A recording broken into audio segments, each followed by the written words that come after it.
Alrighty everyone, welcome back to Trailmakers, and today, the anticipated Darth Vader's TIE Advanced X1 tutorial.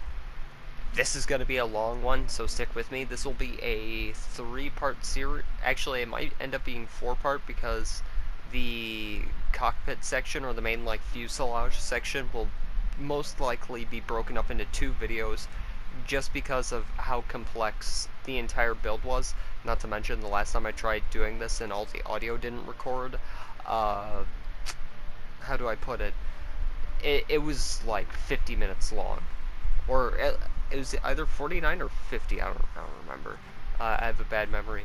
But now that the TIE Advance is actually updated, so it has all the new blocks on it, yeah, let's get to breaking this down. We're gonna go layer by layer. So, on top here, on the outer side of the wing, which is pretty much just all the details, we have this, the outer shell. So we have 5 1x4 panels along, then capping off on the end for the visual learners.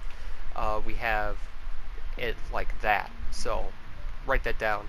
Then in the middle, then we have 2x4 panels, then it's just 2x4 panels all the way along, except, so this is the leading edge, this is the front, keep that in mind. Okay, so that's pretty much it. Oh, right, these are large side view mirrors, and this is the flat eye, which if you haven't used the flat eye, it's really nice. I use it very much for my smaller Panzer cupolas. They're very fitting. So yeah, that pretty much is it for that outer section. This is going to be a shorter video, so bear that in mind. So let's get rid of that, and we'll just undo when we're ready to add that back on. Now let's break down this. So, since the bottom is just going to be copied onto the top, or top to the bottom, however you want to do it, since those are just going to be copied over in general, might as well just only go over one and make it easier. So it's probably easier to look at. Actually, no, it's probably easier to look at from this angle. Remember, we're doing the middle layer right now, and we'll get to these panels in the 3rd layer. Those count as the 3rd layer, so keep that in mind. So, along here we have rounded 2x1, 2 of those, then more 2x1, or 1x2s, 1, 2, 3, 4, 5. Hinge. Well, there's a hinge after the first 2, then there's 5, then there's a hinge, then there's 2. Very symmetrical, which is very satisfying. Very satisfying that it's symmetrical. Now going on to the outer facing side, we have a 2x2. Actually, we should start from the front, but yeah, you can put if you've got that top layer, then yeah, just line that up, okay? But then we have 2x1, 2x4 with a decal on it. I'm not going to show you how to do the decals. I'm pretty much just go from corner to corner with a decal, then probably just do both of these blocks at the exact same time, so that way when you go corner to corner on this one, it'll just keep that angle going on down to this block, and it'll line up there. So we have 2x1 wedge, 2x1 wedge. So this is 5 tall, and if you somehow got that wrong, might want to start the video over. Then 1x4, 1x4, 1x4, 1x4. There's 4 of those. Then same thing on the other side, except here we have a 6x2, 3x1, or 1x3, 1x4.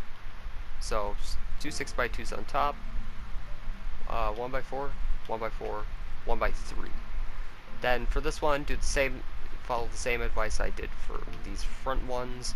So just make sure you line the decal up all at one time. I don't think I did that for the decals on this because I was a bit dumb while making them, and I just wanted to eyeball it. But yeah, now moving on to the middle section, which actually it'll be probably a lot easier if I just get rid of this. We don't need that. So this middle section, or the middle part of the 2nd layer. So going from front to back, 1x4, 4x4, two 2x4s, which, yes, they actually need to be like this, otherwise it breaks things. At least I'm pretty sure. I wouldn't risk it because, you know, it's quite a complex build. Then thrusters facing like this, so that way the actual thruster part is aligned in the middle. That way you don't, like, if you have it like this, you don't, like, randomly pitch up. Okay, I didn't grab that. It's fine. Okay, so you want to bring those 4 across, just like that. 2x4, 1x4, and that just about does it for the middle section. So, or the outer, or the second layer. So now let's move on to the inner layer, the inside layer. So this will be on the inside. So what we have here are 2x4 panels, 1x4 panel, then wedge 1x2s. This is the mounting point that actually connects the fuselage to the wings, so keep that in mind. Then, you know, 1x4, 2x4, 2x4, 2x4. Very, very simple. Then we get to this one. Follow the same advice I said for these blocks, then put decals on these so they angle downwards, so we have a 2x4 and a 1x3. Then along the bottom we have, in order, it'll go from front to back, it'll go 1x3, 1x2, 2x4, 2x4, 1x3. And make sure you get the decals on these ones. My recommendation on how to get the decal to line up for these is take 2 panels like that, then just line the decal as best as you can with the top corners of each of these panels, just so you know how to do that. Oh, and also make sure you look at it from the bottom, so that way there isn't like a blackened sort of, you know, edge on there, just so it looks a lot nicer. So yeah, that's the bottom layer. Then we move to the upper layer. So behind the front 2x4 and the 1x3 is another 2x4, and just more 2x4s than for this 2x4 panel and this 1x3. You can pretty much just copy this, flip it to the other side like that, flip it over like so, then like that you have the other side. So hopefully that makes it a lot easier. So that is, oh right, now I need to show you, and you're like, yeah, but the wings are bent, and yeah, that's what the hinges are for. So we take our hinge, and the controls you are looking for, you don't actually probably get rid of the dampening. You don't want that, otherwise the wings will bend weirdly. So the control scheme you're looking for is no inputs, absolutely none.